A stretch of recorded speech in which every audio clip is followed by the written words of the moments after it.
Kung manatili kayo sa akin, nanatili sa inyo ang aking mga salita, inginin ninyo ang anumang nais ninyo at ibibigay. Ito po yung habit of prayer.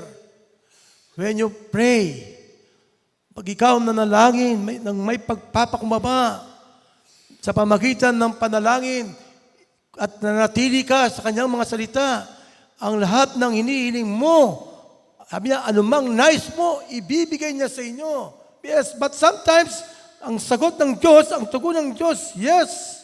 Sometimes no, sometimes wait, may dakilang purpose. Habit of prayer. Okay? Ito po, makita natin kapatid, ano pa ang inihiling mo sa Panginoon? Kung ikaw nananalangin at papaano nanatili sa iyo ang salita, isinasabuhay ba, ina-apply mo ang mga salita na narinig mo? Nakikita ba sa buhay mo ang mga salita ng Diyos? Ina-apply.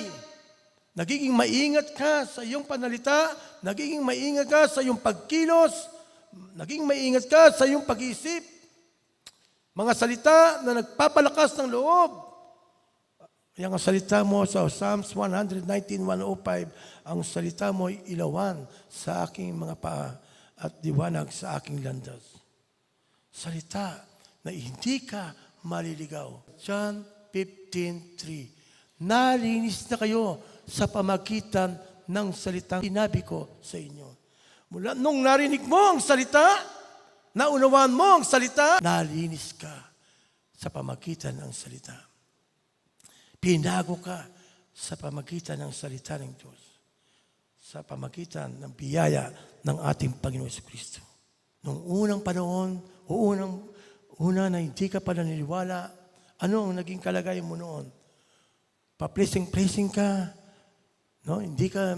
Wala kang kapayapaan, wala kang, may punong-puno ng kabalisan, pero nung ikaw nakarinig ka ng salita, tumanim sa puso mo ang salita, lumago, at ikaw ay nagkaroon ng kapayapaan. Okay? Although dumarating pa rin ang kabalisan, pero iso'y testing para ikaw ay tumibay, para ikaw ay tumatag. Nalinis na kayo sa pamagitan ng salita, yung mga dati mong pamumuhay, nilinis na. Dahil sa biyaya ng Diyos, pinatawad tayo, pinayaran niya ang ating mga kasalanan. Pagkat ang Panginoon Jesus, siyang gumanap, siyang tumubos, siya ang gumawa ng lahat para sa atin. Okay? Di kapatid, yes, nobody's perfect, but sabi nga, we should try to be perfect in the eyes of God. Lahat po tayo, nagkakasala, nagkakamali pa rin. Pero hindi na tayo nagpapatuloy sa sadlak ng kasalanan. Kundi unti-unti tayong nilinis, unti-unti tayong binabago. Kung pag hindi ka interesado, hindi ka ganado sa pakikinig sa salita ng Diyos, may problema. There is something wrong within your heart.